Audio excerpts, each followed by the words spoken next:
47 ఏళ్ల సంవత్సరాలుగా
సాయి కుమార్ రాజశేఖర్.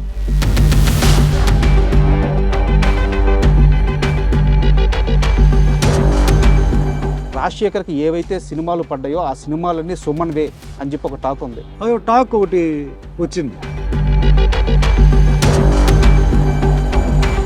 ఈ చేతబడి చేపించిన వ్యక్తులు ఎవరు సార్? కేరళలో చాలా ఫేమస్ చోట.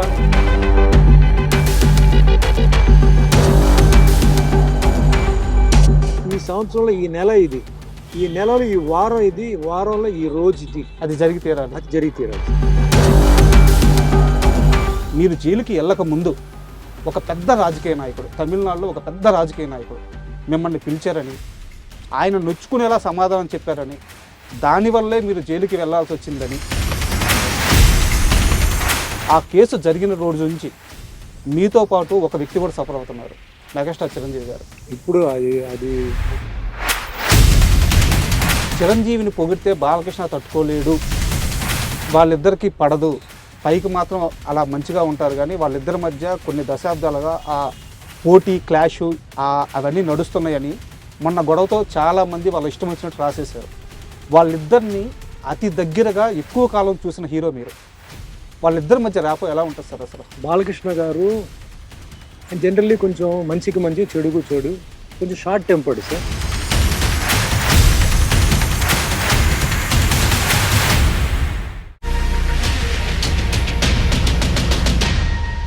Hi, welcome to my show. ఈరోజు మనతో పాటు ఉన్న గెస్ట్కి 2 తెలుగు రాష్ట్రాల్లోనే కాదు, యావత్ సినీ ప్రపంచంలో పరిచయం అవసరం లేదు. 47 ఏళ్ల సంవత్సరాలుగా ఆయన సినిమా కెరీర్ కొనసాగుతుంది. 700 పైగా చిత్రాలు, అందులో 100కి పైగా తెలుగులోని హీరోగా ఆయన నటించారు. ఆయన సినీ ప్రపంచానికి శ్రీనివాసుడు. ఆయన్ని చూసి మురిసిపోయిన కోట్ల మంది అభిమానులు ఉన్నారు. అలాంటి ఒక లెజెండరీ వ్యక్తి ఈరోజు మనతో ఉన్నారు. ఆయనే మన సుమన్ గారు. సుమన్ గారితో మాట్లాడి ఆయన సినీ జీవిత విశేషాలు మరికొన్ని తెలుసుకున్నాం. హాయ్ సార్, నమస్తే. నమస్కారం అండి. సార్, ముందుగా అంటే చిన్నప్పటి నుంచి మీ సినిమాలు చూశాను సార్. 1-2 సందర్భాల్లో మిమ్మల్ని దూరం నుంచి కూడా చూశాను. ఇలా మీ పక్కన మీ ముందు కూర్చొని మిమ్మల్ని ఇంటర్వ్యూ చేయడం చాలా ఆనందంగా, కొంచెం గర్వంగా కూడా ఫీల్ అవుతున్నాను. ఈ అవకాశం ఇచ్చినందుకు చాలా thanks sir. Thank you sir. Thank you. And అలాగే ఇంటర్వ్యూలోకి వెళ్ళే ముందు ఇందాక నేను ఒక మాట మాట్లాడాను, సినీ జగత్తుకి ఆయనే శ్రీనివాసుడు అని చెప్పి. ఈ సాయంత్రం వేళ నేను నిజంగా శ్రీనివాసుడు ముందు కూర్చొని ఉన్నానని భావిస్తూ, ఈ ఇంటర్వ్యూ అయిపోయే లోపల నాకు ఒక వరం కావాలి, అది ఎక్కడ వాడుకుంటానో నా ఇష్టం, కానీ ఆ వరం మీరు నాకు ఇస్తానని ప్రామిస్ చేయాలి. నా చేతుల్లో ఉంటే తప్పకుండా ఇస్తాను. Thank you sir. అండ్ మీ సినీ ప్రయాణం స్టార్ట్ అయింది ఒక కార్ మెకానిక్ ద్వారా. ఆయన తీసుకెళ్ళి కిట్టు ఆయన పరిచయం చేశారు. ఇది చాలాసార్లు చెప్పారు మీరు. అంటే సుమన్ అంటే ఎలాంటి వ్యక్తి అంటే, తనకి లైఫ్లో ఏ చిన్న సహాయం చేసిన వ్యక్తిని కూడా ఎప్పుడూ మర్చిపోయేవారు కాదు. ప్రతి సందర్భంలో వాళ్ళ పేర్లు ప్రస్తావిస్తూనే ఉంటారు. అలాంటి కిట్టు కుటుంబానికి సుమన్ చేసిన సహాయం అంటే ఏం చెప్తారు? యాక్చువల్గా కిట్టు గారు పాపం, ఆయన ఫ్యామిలీ వచ్చి కొంచెం డిస్టర్బ్డ్ ఫ్యామిలీ అండి సార్. ఇప్పుడు మీరు అడిగారు కాబట్టి అది చెప్పాలి. తను ఏంటంటే, తను సినిమా ప్రపంచం, ఆయన ట్రావెల్స్, తర్వాత ఆయన లైఫే వేరే. ఆయన మొత్తం బెంగళూరులో, యాక్చువల్లీ మాకు కూడా పెద్ద కనెక్షన్ లేదు ఫ్యామిలీతో. సార్, ఆయన ఎంతసేపు సినిమా వాళ్ళతోనే, అంటే ఈ కార్లు పంపడం, సినిమా వాళ్ళ ఫ్యామిలీస్కి హెల్ప్ చేయడం, సినిమా వాళ్ళ ఫ్యామిలీస్కి ఏమైనా రియల్ ఎస్టేట్లో ఇక్కడ స్థలం ఉంది, అక్కడ స్థలం, అంటే డబ్బు కోసం కాదు, వాళ్ళ డబ్బుని జాగ్రత్తగా వాళ్ళు ఇన్వెస్ట్ చేయాలి అని చెప్పి చెప్తున్న వ్యక్తి, ఓకే. ఆ టైప్ వ్యక్తి. తర్వాత ఫంక్షన్కి ఇది ఇది మిస్ అయిపోతే ఇంకా కారే ఆయనకి ప్రపంచం. కారు ట్రావెల్స్ ఇవన్నీ తప్ప పెద్ద ఏమి లేదు. సార్. అయితే నాకు అంటే నా ఎంట్రీ నుంచి అదే ఆయనే కదా నాకు మొత్తం చేసింది. సో ఎప్పుడు నేను ఆయన ఫ్యామిలీ గురించి కానీ ఆయన ఏ విషయాలు అడగలేదు. బట్ తర్వాత ఎప్పుడైతే ఆయన లాస్ట్ డేలో చనిపోయినప్పుడు అప్పుడు ఆయన ఫ్యామిలీ వాళ్ళు బెంగళూరు నుంచి వాళ్ళు రావడం, కలవడం అప్పుడే నాకు తెలిసింది. ఎక్కువ మాకు ఎవరికి సినిమా వాళ్ళకి ఎక్కువ పరిచయం లేదు కాబట్టి వాళ్ళు కూడా మాతో ఎక్కువ పెద్దగా ఇది కనెక్షన్ పెట్టుకోలే. సార్. వచ్చారు, మాట్లాడారు, అంత ఆ సిచ్యువేషన్లో డిస్కస్ చేయాల్సిన అవును. ఒక టాపిక్ కాదు. తర్వాత అదే ఆయన లాస్ట్ డేస్ చెన్నైలో జరిగింది. సో తర్వాత ఇక్కడ మళ్ళీ వచ్చేసాం అనమాట. సో దాంతో ఏంటంటే మాకు ఎక్కువ ఏమి తెలియదండి అసలు మ్యాటరు, వాళ్ళ ఫ్యామిలీ బ్యాక్గ్రౌండ్ గురించి కానీ. అంటే నేను పర్సనల్గా జనరల్గా ఎవరు పర్సనల్ మ్యాటర్స్కి వెళ్ళను. అంటే వాళ్ళ ఫ్యామిలీ ఎక్కడ ఉంది అదే వాళ్ళుగా చెప్తే ఓకే, కానీ పర్సనల్ మ్యాటర్స్లో నేను ఎప్పుడు ఇంటర్ఫియర్ చేయడం నాకు ఇష్టం లేదన్నమాట. అంటే ఈ క్వశ్చన్ అడగడానికి కారణం ఏంటంటే సార్, మీరు చాలా ఇంటర్వ్యూలో కిట్టు నా గాడ్ ఫాదరు, ఆయన ద్వారానే ఇండస్ట్రీలోకి వచ్చానని చెప్పారు. సో తర్వాత కిట్టు ఏమయ్యారు అనేది చాలా మందికి తెలియదు. అవునవును. సో అందుకని ఈ క్వశ్చన్ అడిగాను. ఇప్పుడు చనిపోయి ఆల్మోస్ట్ 10 years పైన అయిపోయింది సార్. 10 years 12 years అయిపోయింది సార్. ఎందుకంటే సుమన్ అంటే మాకందరికీ ఒక నిధిలాగా అనమాట. ఇలాంటి ఒక నిధిని ఇండస్ట్రీకి ఇచ్చిన మనిషి గురించి ప్రస్తావించి ఇంటర్వ్యూ స్టార్ట్ చేద్దాం అనుకున్నాను. అండ్ మీ కెరీర్ విషయానికి వస్తే సార్, ఫస్ట్ మూవీ నా తమిళ్లో నేమ్ ఏదే స్విమ్మింగ్ పూల్ అని ఏదో పేరు వస్తుంది తెలుగులో. ఫస్ట్ సినిమాలోనే ఫైటర్కి ఒక 5-6 పుల్లు రాలగొట్టారంట. అంటే నన్ను ఫస్ట్ ఆఫ్ ఆల్ నేను సినిమా ఫీల్డ్కి వెళ్ళడానికే నా కరాటే బ్యాక్గ్రౌండ్ అండి. Yes sir. అంటే పర్సనాలిటీ అప్పుడు ఉంది సార్, కానీ యాక్టింగ్ తెలియదు, డాన్సింగ్ తెలియదు. ఒకటే ఒక క్వాలిఫికేషన్ ఏంటంటే karate black belt. Yes sir. ఆ కరాటే బ్లాక్ బెల్ట్ నన్ను కరాటే చేయడం చూసి ప్రొడ్యూసర్ డైరెక్టర్ టిఆర్ రామన్న గారు కిట్టు గారి ద్వారా మెసేజ్ పెట్టి తీసుకొచ్చారు. సో నాకేంటంటే అప్పుడు ఒరిజినల్గా స్టంట్స్ చేయడం, కరాటేలో మాకు ఏదైతే నేర్పించారో అది చూపించడం అదే అయింది. ఈ స్టంట్లో ఏంటంటే టచ్ చేయకుండా కెమెరాకి ఓవర్లాప్ చేసి చేయడం ఇవన్నీ తెలీదు. సో ఫైట్ చేసేటప్పుడు తెలియకుండా హ్యాండ్ పంచ్ కొట్టి ఒక 2-3 పళ్ళు పాపం ఎగిరిపోయింది. తర్వాత చూసి అది ఆల్రెడీ పోయిన పర్లేదు, కట్టించి పెట్టారనమాట. ఆయన అన్నాడు, ఏం వరే అవుతుంది సార్, ఆల్రెడీ పళ్ళు వేరే షూటింగ్లో పోయింది, కట్టిన పళ్ళు అండి కాబట్టి ఓకే అని అన్నారు. బట్ అంతే తప్ప డెలిబరేట్గా కొట్టడం అలాంటిది ఏం లేదు. బట్ నేను మట్టుకు అప్పుడు ఏం చెప్పినట్టు అంటే వాళ్ళు ఏంటంటే ఆర్టిస్ట్ని టచ్ చేయకుండా చేసేవారు. టచ్ చేయకుండా చేసే నాకు రియాక్షన్ వచ్చేది కాదు. సార్ మీరు టచ్ చేయకపోతే నా రియాక్షన్ రాదు సార్, మీరు కొట్టండి అని చెప్పి ఉల్టాగా వాళ్ళ దగ్గర నుంచి నేను టచ్ అయ్యేలాగా నేను కొట్టించుకున్నాను. అప్పుడే రియాక్ట్ అయ్యాను. తర్వాత ఏంటంటే సినిమా ఫైట్ అంటే రియల్ ఫైట్ కాదు, ఇది టచ్ అవ్వకుండా చేయాలి. అంటే నేల మీద దొల్లడం, పైనుంచి దూకడం అవన్నీ నిజం. మిగతంతా టచ్ చేయకుండా కెమెరాకు ఓవర్లాప్ చేసి చేయడం ఇవన్నీ తర్వాత నేర్చుకున్నాను అనమాట. అండ్ అప్పటికే మీరు తమిళ్లో చాలా పెద్ద స్టార్ అయిపోయారు. తెలుగులో అప్పటికి ఏంటంటే సీనియర్ హీరోలు అప్పుడప్పుడే తగ్గుతూ యంగ్స్టర్స్ వస్తున్నారు. అలాంటి టైంలో కరెక్ట్ టైంలో మిమ్మల్ని తెలుగులోకి తీసుకొచ్చింది భానుచంద్ర గారు. తమ్మారెడ్డి భరద్వాజ్ గారితో ఇద్దరు కిలాడీలు అనే మూవీ ఫస్ట్ ఛాన్స్ వచ్చింది, కానీ ఆ సినిమా లేట్ అయ్యి తరంగని ముందు రిలీజ్ అయ్యింది. Relangi Narasimharao director, first director Relangi Narasimharao గారు, ఫస్ట్ ప్రొడ్యూసర్ తమ్మారెడ్డి భరద్వాజ, నన్ను పరిచయం చేసింది భానుచందర్. బట్ అది ఆగిపోవడంతో ఏమంటే నాకు ప్రతాప్ పాట్స్ రాఘవ గారు, అంటే అంతకు ముందు అడిగింది ఆయనే. అప్పుడు ఈ సినిమా చేస్తున్నా అని చెప్పి తర్వాత రమ్మంటే ఆయన ఇంట్లో రామయ్య వీధిలో కృష్ణ సినిమా మొదలు పెట్టారు. కోడి రామకృష్ణ గారు కూడా వచ్చి నన్ను అడిగారు ఏవిఎం స్టూడియో చెన్నైలో. లేదండి నేను ఒకటి చేస్తున్నాను, ఒకటి అయితే చూద్దాం అని చెప్పి నేను పెండింగ్ పెట్టాను. తర్వాత వచ్చారు. అప్పుడు ఇంట్లో రామయ్య వీధిలో కృష్ణ షూటింగ్ అయిపోయింది, రిలీజ్ రెడీ అవుతుంది. అప్పుడు తరంగని సినిమా షూటింగ్కి ఆఫర్ చేసి ఆ గ్యాప్లో ఒక 18 days గ్యాప్లో తరంగిణి సినిమా హైదరాబాద్లో షూటింగ్ చేసి 18 daysలో ఫినిష్ చేసిన సినిమా 1 year ఆడిందండి. సూపర్. అండ్ మీరు ఇక్కడ ఇండస్ట్రీలోకి, తెలుగు ఇండస్ట్రీలోకి అడుగుపెట్టే టయానికి మీలాంటి యంగ్స్టర్స్లో పోటీగా ఉన్న హీరోలు అంటే అప్పటికి ఎవరు సార్? అప్పట్లో చాలామంది, అప్పుడు న్యూ కమర్స్ వస్తున్న ఒక సీజన్ అండి సార్. చాలామంది న్యూ కమర్స్, అంటే నేను దాని గురించి పెద్దగా నేను ఇదవలా. నేను మామూలుగా చేశాను. అంటే అప్పుడు తెలుగు తమిళ్ రెండు చేస్తున్నాను, అవును ఇక్కడ పూర్తిగా తమిళ్ వదల్లా. అప్పుడు తమిళ్లో ఉన్నాను, తెలుగులో ఉన్నాను. ఎందుకంటే సినిమా నాది రిలీజ్ అవలా. సార్. సో అటు ఇటుగా ఉన్నాను. ఇక్కడ ఏం జరుగుతుందో తెలియదు. తరగని సినిమా షూటింగ్ అయిపోయింది అన్నారు, ఇద్దరు కిలాట్లు బ్యాలెన్స్ ఉందన్నారు, ఇంకా వదిలేసి తమిళ్లో అప్పుడు డార్లింగ్ డార్లింగ్ డార్లింగ్ చేస్తున్నాను, భాగ్యరాజ్ గారు డైరెక్షన్. సార్. తర్వాత సినిమా హిట్ అయింది. సినిమా హిట్ అయిన తర్వాత అప్పుడు ఇక్కడికి వచ్చినప్పుడే చాలామంది హీరోస్ ఉన్నారు.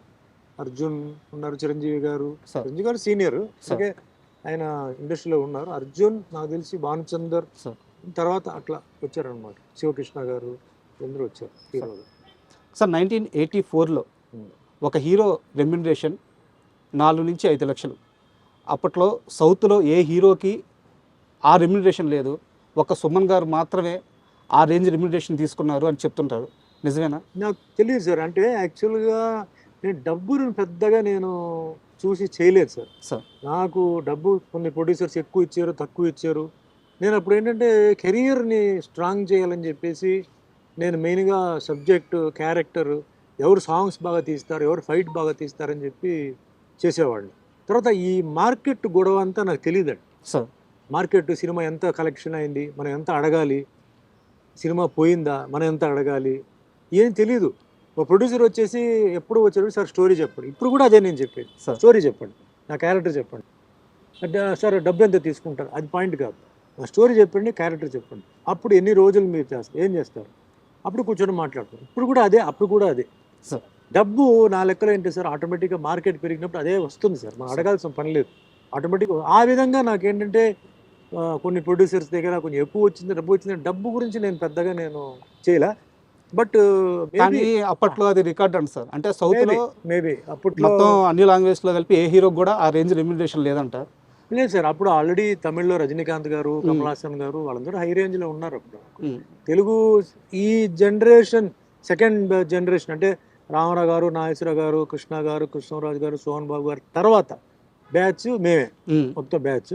మరి ఆ బ్యాచ్ల్లో మేబీ నేను హై రెన్యూమరేషన్ నాకు ఎప్పుడు సుమన్ రెన్యూమరేషన్ డిమాండ్ చేసాడని ఎప్పుడు కంప్లైంట్ రాలేదు, ఎక్కడ రాలే. దానికి కూడా నా దగ్గర ఒక క్వశ్చన్ ఉంది సార్. ఈ మధ్య మీరు ఒక ఇంటర్వ్యూలో మాట్లాడుతూ 99 సినిమాలు అయినాయి, 100వ సినిమా కావట్లేదు, అంటే సినిమాలు చేస్తున్నా, నేను హీరోగా ఆ 100 సినిమా పూర్తయితే చేద్దామని చెప్పి కొన్ని రోజులు వెయిట్ చేశాను. కరెక్ట్గా అలాంటి సమయానికి సత్యనారాయణ, అది పేరు నాకు గుర్తు రావట్లేదు, మీ 100వ సినిమా, ఆ సినిమా ఛాన్స్ వచ్చింది. ఫస్ట్ వాళ్ళు ఏం చెప్పారంటే, మామూలు ఆర్టిస్టు, క్యారెక్టర్ ఆర్టిస్ట్ లాగే నేను అక్కడికి వెళ్ళాను, తీరా అక్కడికి వెళ్ళిన తరువాత తెలిసింది నా మీదే 4 పాటలు ఉన్నాయి, నేనే ఆ cinema hero, full length character నాదే అని చెప్పి అక్కడికి వెళ్ళి నాకు తెలిసింది. చాలా హ్యాపీగా ఫీల్ అయ్యాను, 100వ సినిమా ఫినిష్ చేశానని చెప్పి మీరు ఒక ఇంటర్వ్యూలో చెప్పారు. ఇక్కడ నా క్వశ్చన్ ఏంటంటే, క్యారెక్టర్ ఆర్టిస్ట్గా ఒక రెమ్యునరేషన్ ఉంటుంది సార్, హీరోగా అయితే ఆ రెమ్యునరేషన్ మారుద్ది. మీరు అక్కడ కూడా ఏం, నన్ను క్యారెక్టర్ ఆర్టిస్ట్ అనుకున్నాను, ఇప్పుడు నన్ను హీరోని అంటున్నారు, నా రెమ్యునరేషన్ పెంచండి, ఇలాంటి డిమాండ్ ఏం చేయలేదా?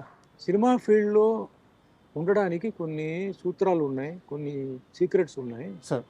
ఫస్ట్ థింగ్ ఏంటంటే you have to be destined sir. నీ తలరాతిలో రాసి ఉంటేనే నువ్వు సినిమా ఫీల్డ్లో ఉండగలుగుతావు సార్. డామినేట్ చేసేది అది రెండోది, పొజిషన్ అనేది మూడోది సార్. ఇవన్నీ గ్రేడ్స్ ఉన్నాయి.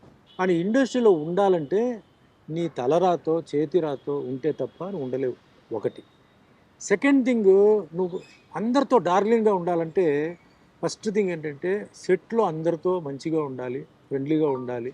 గర్వం, సక్సెస్ వచ్చినప్పుడు గర్వం, తర్వాత అహంకారం అవన్నీ లేకుండా ఎంత లో ప్రొఫైల్ వెళ్తే అంత మంచిది. ఆర్టిస్టులే కాదు, టెక్నీషియన్స్ని కూడా నువ్వు నవ్వుతూ మాట్లాడుతూ ప్రేమించి మర్యాద అంటే ఇస్తుంటే, ఇదన్నీ ఏంటంటే connections, these are all wires to connect to longevity అని చెప్పి నాకు మెసేజ్ చేయాలి. అని ఎప్పుడు రెన్యూమరేషన్ అడగొద్దు. ఓకే. నీ రెన్యూమరేషన్ ఆటోమేటిక్గా నీకు వస్తాయి. నీ రేట్ ఇంత, నాకు ఇంత, అంత వెళ్ళు మార్కెట్లో. ఎందుకంటే నీ సినిమా కొన్నవాడు ముందు బాగుపడాలి, నీ ప్రొడ్యూసర్ ముందు ఏంటంటే అమ్మయ్య నేను సుమన్తో చేస్తే నాకు డబ్బు మిగిలింది అని ఫీలింగ్ రావాలి. డైరెక్టర్ అనేవాడు సుమన్ వస్తే నాకు టెన్షన్ లేదయ్యా, చెప్పింది చేస్తాడు, వెళ్ళిపోతాడు, చెప్పిన డేట్ ప్రకారం వస్తాడు, పోతాడు. ఇలాంటిదని నువ్వు సంపాదించుకోవాలి. ఎప్పుడు ఈ రూల్స్ పెట్టుకొని చెప్పాడండి ఫస్ట్ నా టిఆర్ రామన్న గారు. ఈరోజు కూడా నేను అదే పాటిస్తున్నాను. 47 years in a field is not a joke అండి. Yes sir. So many generations, అవును, so many challenges, so many competition, not 1 language, 11 languages. Sir. ఇదే సూత్రాలు నేను పాటిస్తున్నాను. నా క్యారెక్టర్ ఐఎమ్ వెరీ స్ట్రిక్ట్. నా క్యారెక్టర్ ఏంటి, నా కాస్ట్యూమ్ ఏంటి, నా పెర్ఫార్మెన్స్ ఏంటి, గెటప్ ఏంటి, no vulgarity, no sex, sir no anti patriotism, దేశానికి విరుద్ధంగా మాట్లాడడం, సార్ కులం, మతం. ఎంత డబ్బు ఇచ్చినా నేను చాలా సినిమాలు వదులుకున్నాను.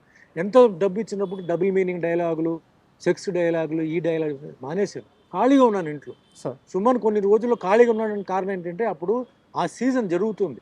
ఓకే డబుల్ మీనింగ్ డైలాగ్స్తో సినిమా, కామెడీ గీమిడీ అన్నది నేను పోలా. అప్పటికే అన్నమయ్య సినిమా చేయలా, సార్ అప్పుడుగా మామూలు సుమన్ హీరో. సార్ నేను ఎందుకంటే నేను చాలా కష్టపడి ఒక ఇమేజ్ని సంపాదించుకున్నాను సార్. నాకు ఎవరు బ్యాకింగ్ లేదు. నేను సినిమా ఫీల్డ్కి సంబంధించిన వాడు కాదు. యాక్టింగ్ తెలియదు, ఏమీ తెలియదు. మొత్తానికి భగవంతుడు తీసుకొని పెట్టాడు. తర్వాత నాకు తెలిసిన విషయం ఏంటంటే ఒక శ్రీనివాసుడు క్యారెక్టర్ చేయడానికి పైనుంచి ఆయన నన్ను సృష్టించాడు, నన్ను చేయించాడు అని చెప్పి తర్వాత తెలిసింది నా బుర్రకి. అప్పుడు దాకా నాకు తెలియదు. సార్ సుమన్ ఎందుకు వచ్చాడు ఒక ఫీలింగ్ వస్తే, ఒక శ్రీనివాసుడు క్యారెక్టర్ చేయడానికి ఆ శ్రీనివాసుడు నువ్వే కరెక్టర్ నా సినిమా చేయడానికి అని చెప్పేసి నాకు ఆ లైన్ నాకు ఇచ్చి నన్ను తయారు చేసి, ఎందుకంటే ఆ క్యారెక్టర్ చేయడానికి కేవలం మేకప్ వేయడం, పూసుకోవడం, చేయడం కాదండి. ఎంతో త్యాగం చేశారు. కాళ్ళకు చెప్పులు వేయలేదు. 8 నెలలు నేల మీద పడుకున్నారు. 8 నెలలు ఉదయం 3 గంటలకు లేచి 5 గంటలకి అన్నపూర్ణ స్టూడియోలో మేకప్ వేసి ఇట్స్ ఆన్ రికార్డ్. సార్ చలి ఎండ అన్నిటికీ చేశాను. సరే ఇవన్నీ పక్కన పెట్టండి. ఆ సినిమా రిలీజ్ అయిన తర్వాత పెద్ద హిట్ అయిన తర్వాత president of India Shankar Dayal Sharma గారితో పక్కనే కూర్చొని సినిమా చూసే భాగ్యం నాకు ఆ దేవుడు ఇచ్చాడు. సో వీటన్నిటికీ అన్ని సంవత్సరాలు నాకు పరీక్ష, అన్ని సంవత్సరాలు నాకు ట్రైనింగ్, అన్ని సంవత్సరాలు ఏంటి ఆ మొహంలో మేకప్ వేసినందుకు మాత్రం కళ రాదు సార్. దేవుడు కళ రాదు. అయ్యో ఆ పవర్ రావాలి. అవును అది పైవాడు ఇవ్వాలి. అది ఇచ్చాడు, చేశాడు. సో నేను ఆ రూట్లో నేను ఎప్పుడూ ఆలోచిస్తుంటానండి. మన చేతిలో ఏమీ లేదు సార్. 300 మంది పైకి ఎక్కారు, 3 నిమిషాల్లో ఎగిరిపోయారు సార్ ఫ్లైట్లో. ఏం గ్యారంటీ ఉందండి? ఇంకో 10 నిమిషాల తర్వాత ఏం జరుగుతుంది ఎవరికి తెలియదు. సో ఎక్కువ నేను ఆశలు పెట్టుకోవడం, ఎక్కువ అది ఇది లేదు. చిన్నప్పటి నుంచి మా అమ్మగారు కూడా చాలా అంటే ఒక ప్రిన్సిపల్గా ఉండేవారు. సో అన్నీ కొంచెం బుద్ధిజము, నా కరాటే స్కూల్లో కూడా బుద్ధిజం గురించి, కర్మ గురించి అవన్నీ, సాంస్క్రిట్లో భగవద్గీత చదివాను. అది పెద్ద నాకు ఒక వరం. లైఫ్ అంటే ఏంటి అని మా అమ్మగారు నేర్చుకోమని చెప్పింది. సో అట్లా నా లైఫ్ మిగిలిన వాళ్ళలాగా కాదండి. Sir came very hard way. Challenges అందరికీ ఉంటాయి. నేను ఏదో ఒకటే పోరాడేని కాదు. ప్రతి ఒక్కరి ఛాలెంజ్ వేరే వేరే స్టైల్లో ఉంటుంది, వేరే వేరే ప్రశ్నలు ఉంటాయి. అంటారు కదా, never copy the neighbours answer paper. అప్పుడు ఆయన క్వశ్చన్స్ ఆర్ వాళ్ళ లైఫ్ వేరే. Comparison, no comparison. నేను ఎప్పుడు నాతో పాటు కాదు, నా కింద ఉన్న వాళ్ళతో కంపేర్ చేస్తాను. భగవంతుడు నాకు ఇది ఇచ్చాడు, ఇది మనం కాపాడుకోవాలి. ఎవడేం చెప్పినా నాకు అనవసరం. నేను చేసేది రైటా రాంగా సార్. తర్వాత ఎవరినైనా నేను ఒకవేళ ఏదైనా అనేస్తే తర్వాత వెళ్ళిపోయి నేను క్షమాపణ అడిగితే అనలా. ఒకవేళ అని ఉంటే నాకు అనిపించింది ఇట్లా, సారీ మా ఏదో మూడ్లో అలా చెప్పాను, వేరేం కాదని చెప్పి నేను క్షమాపణ, నాకన్నా కింద స్థాయిలో ఉన్నవాడు కూడా నేను క్షమాపణ అడిగిన రోజులు ఉన్నాయి. ఇవన్నీ ఏంటంటే లైఫ్లో నాకు ఎక్స్పీరియన్స్తో, మా అమ్మగారిది, మాకు కొంచెం ఇలా ఫిలాసఫికల్గా కొన్ని టీచర్స్ వాళ్ళతో నేను నేర్చుకుని, అంటే టైం ఇది వేరే. అంతేకాదు నేను టైంని 200% నమ్ముతున్నాను సార్. టైంని మీ కష్టాన్ని sir, it is time sir. Next మన కష్టం సార్. కష్టపడింది ఎప్పటికీ పోదు సార్. సార్ అది ఏదో ఒక టైంలో మనకు ఆ ఫలితాలు వస్తాయి సార్. అండ్ యాక్చువల్గా నా క్వశ్చనరీలో లేదు, మీరు భగవద్గీత టాపిక్ తెచ్చారు కాబట్టి నేను ఒక క్వశ్చన్ అడుగుతున్నాను. ఇప్పుడున్న యంగ్స్టర్స్ ఎవరైతే ఉన్నారో, ఈ తరం పిల్లలు భగవద్గీత చదవడం కాదు కదా, కంటితో కూడా చూడట్లేదు, తల్లిదండ్రులు నేర్పించట్లేదు, పాఠశాలల్లో కానీ కాలేజీల్లో కానీ పాఠ్యాంశంగా కూడా లేదు. ఒక మనిషి జీవితం మొత్తానికి అవసరమైన సారాంశం ఉన్న పుస్తకం దేవుడి గదిలో ఒక మూల ఉండిపోతుంది. ఈ తరానికి ఏం చెప్తారు సార్ భగవద్గీత? లైఫ్ అంటే ఇది మెచ్యూరిటీ, ఎక్స్పీరియన్స్ అంటారు సార్. 2 విషయాలు ఉన్నాయి. చాలామంది కన్ఫ్యూజ్ అవుతారు. మెచ్యూరిటీ ఏజ్తో వస్తుంది సార్, ఎక్స్పీరియన్స్కి ఏజ్ అవసరంలా. చిన్న వయసులోనే మెచ్యూరిటీ అంటే చిన్న వయసులోనే సంఘటనలు జరగడం, అది ఎక్స్పీరియన్స్ అవుతుంది. కొందరికి చిన్న వయసులోనే కొన్ని ఎక్స్పీరియన్స్ రావడంతో లైఫ్ని అప్పుడే వాళ్ళు నేర్చుకుంటున్నారు. వాళ్ళు వాట్ ఈజ్ లైఫ్ వాళ్ళకి తెలుసు. సో లైఫ్ను వాళ్ళు నేర్చుకుంటున్నారు. కొందరికి ఏంటంటే టైం పడుతుంది. కొందరికి ఏంటంటే కొంచెం సుఖం ఉండడంతో వాళ్ళకి కష్టాలు ఏమిటో తెలియదు. సో కొందరు ఏంటంటే కష్టాలు చూసి లైఫ్ని ఎక్స్పీరియన్స్ చేసి వాళ్ళు బ్యాలెన్స్డ్గా ఉంటారు. ముఖ్యంగా బాగా కోటీశ్వరులు పిల్లలు ఉంటారు. వాళ్ళకి ఎప్పుడూ తల్లిదండ్రులు ఏంటంటే కష్టాలు ఏమిటో వాళ్ళకి చూపించలేదు, కష్టాలు ఏమిటో చెప్పలా, కాబట్టి తెలియదు వాళ్ళకి. సడన్గా ఒక ప్లేస్లో ఒక డౌన్ఫాల్, సడన్గా ఒక ప్లేస్లో ఏదైనా జరిగిందంటే అప్పుడు ఆ కష్టం తెలుస్తుంది. అప్పుడు ఇట్స్ టూ లేట్. తర్వాత అడ్వైస్ మీరు ఎవరు ఇచ్చేదండి లైఫ్లో? Who is the person to give you advice అండి? వాళ్ళకి ఏ ఎక్స్పీరియన్స్ ఉందండి? వాళ్ళకి 200% ఎక్స్పీరియన్స్ ఉందా?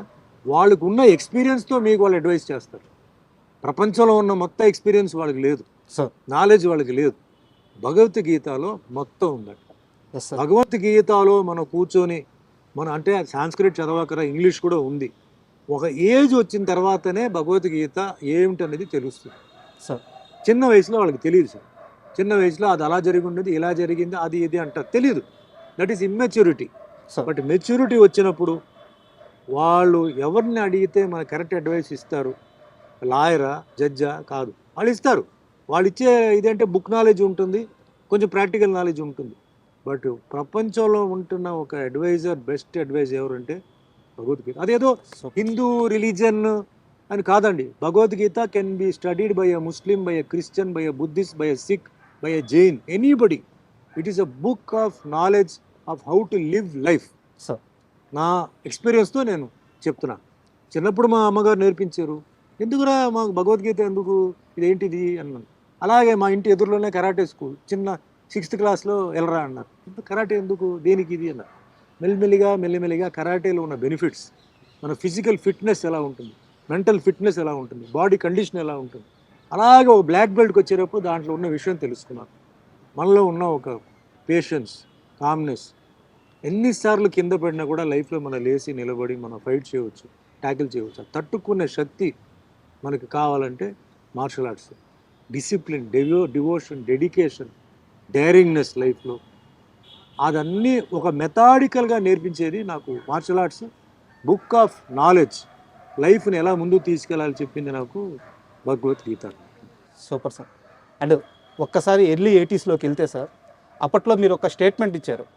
నేను పెళ్ళంటూ చేసుకుంటే తెలుగు అమ్మాయినే చేసుకుంటాను అని చెప్పి ఒక స్టేట్మెంట్ ఇచ్చారు. అది మీరు ఏ ఉద్దేశంతో ఇచ్చారో నాకైతే తెలియదు, కానీ మీ వల్ల చాలా ఊర్లలో చాలామంది అమ్మాయిలు పెళ్లి చేసుకోకుండా ఆగిపోయారు. తెలుసా మీకు ఆ విషయం? తెలుసు. యాక్చువల్గా ఒక ఎగ్జాంపుల్ చెప్తాను మీకు. మాది నెల్లూరు జిల్లా కావాలి సార్. అక్కడ ఓల్డ్ టౌన్ అని ఒక ఏరియా ఉంటుంది, పాతూరు ఒక ఏరియా ఉంటుంది. అక్కడ ఒక లేడీ, అంటే మేము చిన్నపిల్లలుగా ఉన్నప్పుడు ఆమె 30 ఏజ్, మేబీ 28 ఆ ఏజ్ ఉండొచ్చు. చాలా మంచిగా ఉంటారు, మంచి ఎత్తు, పర్సనాలిటీ చాలా మంచిగా ఉంటారు. ఆ ఇంటి ముందు నుంచి వెళ్ళిపోయే వాళ్ళందరూ కూడా అప్పటి నుంచి, అంటే మేము పెద్ద అయ్యే వరకు కూడా ఆ ఇంటి ముందు నుంచి వెళ్తుంటే అందరిది ఒకటే డైలాగు, ఈ ఇంట్లో ఒక అమ్మాయి ఉంటుంది, సుమన్నే పెళ్లి చేసుకుంటుందంట, లేకపోతే చేసుకోదంట. అలాగా మేము పెద్ద అయ్యే వరకు కూడా ఆ మాట ఇంటూనే ఉన్నాం. తన తర్వాత చాలా ఏజ్ వచ్చిన తర్వాత పెళ్లి చేసుకుంది. సో నేను ఏం చెప్పట్లేదు. ఇలాంటి అమ్మాయిలు చాలామంది ఉన్నారు. మీకు అది పర్సనల్గా ఫేస్ చేశారు వాళ్ళు? సార్ యాక్చువల్గా మాకు అప్పట్లో ఫ్యాన్ మెయిల్ ఉండేది సార్. సార్. సో ఏ హీరో అయినా కూర్చొని ఫ్యాన్ మెయిల్ రాసేవాడు కాదు సార్. దానికి ఒక మనిషి ఉండేవారు, వాళ్ళు రాసేవారు, ఓ ఫోటో పెట్టేసి ఒక కవర్లో పెట్టేసి పంపేవారు. పాప అవతల వాళ్ళు ఏమనుకునేవారంటే నిజంగా హీరో రాసి పంపాడని అనుకునేవారు. తర్వాత వాళ్ళకి తెలిసిందే అతను కాదు అని. బట్ ఏదో అట్లా పిచ్చి పిచ్చిగా ఏదో ఉండేది. బ్యాచిలర్గా ఉన్నప్పుడు చాలామంది పెళ్లి చేసుకోవాలని చెప్పేసి అనుకున్నారు. బట్ మాది ఏంటంటే చెన్నై అవడంతో చాలామంది ఆంధ్ర నుంచి, అంటే అప్పుడు ఉమ్మడి రాష్ట్రం, సో ఆంధ్ర నుంచి వాళ్ళు వెళ్తే లాంగ్వేజ్ ప్రాబ్లం తెలియదు, సో ఎట్లా వెళ్తాం అని చెప్పేసి అక్కడే ఉండిపోయిన వాళ్ళు ఉన్నారు. అప్పట్లో ఎక్కువ సినిమాలు షూటింగ్ కూడా చెన్నైలో జరిగింది, ఆంధ్రాలో జరగల. తక్కువగా నెల్లూరు వరకు ఉండేది మ్యాక్సిమం, లేదు రాజమండ్రి, గుంటూరు, అంతే, వేరెక్కడ జరగల. అది కూడా 15 రోజుల షెడ్యూలే, సో ఎక్కువ కాంటాక్ట్ లేదు. ఇంకోటి వాళ్ళకి ఏంటంటే చెన్నైకి వచ్చి ఎక్కడ వెళ్ళాలి, ఎక్కడ వెతకాలి అని కొందరు, కానీ కొందరు వెళ్ళి వెతుకుదాం అని చెప్పి బయలుదేరదామని చెప్పి అన్ని మూట సర్దుకొని వచ్చేసి వెతికిన వాళ్ళు ఉన్నారు. మాకు తెలియకుండా చాలా స్టూడియో గేట్ దగ్గర నుంచొని, అంటే వాళ్ళ ఫీలింగ్ అంటే ఒక స్టూడియో అంటే ఇది ఒకటే, ఇంకా ఇక్కడే వస్తారు అనుకునేవాళ్ళు. పాపం వాళ్ళు తెలియదు సార్. అంటే sorry to interrupt you sir, చాలామంది అమ్మాయిలు ఒక్కసారి సుమన్ గారిని చూస్తే చాలు అనుకుని బతికిన వాళ్ళు కూడా ఉన్నారు. ఇప్పుడు కూడా. అంటే నేను గొప్పగా చెప్పట్లేదు. ఇప్పుడు చాలా ఎక్కువ లొకేషన్స్కి మనం వెళ్తున్నాం సార్, కొంచెం ఫారెస్ట్ లొకేషన్స్, విలేజ్ అని వెళ్తున్నాం కదా. ఇప్పుడు చాలామంది లేడీస్ ఇప్పుడు కూడా వచ్చి, అంటే పెళ్ళి అయిపోయి వాళ్ళకి పిల్లలు అందరూ ఉన్నారు, వచ్చి సార్ మేము ఒకప్పుడు మీ డైహార్డ్ ఫ్యాన్ అండి, సో ఒక్కసారి జీవితంలో మిమ్మల్ని చూడాలి అని చెప్పి అనుకుంటే సినిమాలకు కుదరలా. తర్వాత మీ ఇంటర్వ్యూస్ వచ్చేది టీవీలో, సో ఇంటర్వ్యూ రూపంలో మేము మిమ్మల్ని చూసి అబ్బా సుమన్ అంటే ఇదా, సో సో మేము చాలా ఆనందపడ్డాం. కానీ ఈరోజు ఫేస్ టు ఫేస్ మీరు వచ్చుంటే మాకు ఏం మాటలు రావట్లేదండి, మేము నిజమా ఇది ఏంటి అని మాకు తెలియదు. ఎందుకంటే వాళ్ళు చాలా డీప్ ఊర్లో ఉంటారండి, వాళ్ళకి రావడానికి అవును. పోవడానికి యాక్సెస్ ఉండదు వాళ్ళకి. సో అట్లా ఇప్పుడు కూడా వచ్చి ఫీల్ అయ్యి చెప్పేవాళ్ళు ఉన్నారు. సో చెప్పి పాపం అంటే ఒక మంచి ఉద్దేశంతోనే మా పెళ్ళి అయిపోయి ఇదిగో మా పిల్లలు మా ఫ్యామిలీ మా హస్బెండ్ ఇలా చెప్పి వాళ్ళు ఒక మంచి ఒక సార్ ఫ్యానే కదా సార్ ఇప్పటికీ. ఫ్యానే సార్, అది ఏదైనా ఫ్యాన్ మేల్ ఆర్ ఫీమేల్, అవును. Vice versa. అవును. ఇప్పుడు ఫీమేల్స్ ఎట్లా ఉన్నారో అలాగే మేల్స్ కూడా ఫీమేల్ హీరోయిన్కి అట్లా ఫ్యాన్ అయిపోయి ఇప్పుడు చాలామంది హీరోయిన్స్కి ఇదే అయిపోయి అట్లా ఉన్న వాళ్ళు కూడా ఉన్నారు. ఇది అంటే ఇది ఇండస్ట్రీ అంతే సార్, ఇది మనం తప్పదు. ఈ ఒక్క ఇండస్ట్రీలోనే ఉంది అది. అవును. నెక్స్ట్ స్పోర్ట్స్లో ఉంది. మళ్ళీ మంచి స్పోర్ట్స్ మ్యాన్ అయితే పెళ్లి చేసుకోవాలని అమ్మాయిలు మీరు చూస్తుంటారు, మంచి స్పోర్ట్స్ కాంపిటీషన్ జరిగేటప్పుడు గర్ల్స్ వస్తారు ప్రపోజ్ చేయడం బ్యాచులర్గా ఉంటే వస్తారు. ఐ థింక్ అది అంతే, వేరే దేంట్లో లేదు ఇంత క్రేజ్, వేరే దాంట్లో లేదు. అఫ్కోర్స్ బిజినెస్ అయితే అది వేరే అనుకోండి. బట్ ఒక సీరియస్ క్వశ్చన్ సార్,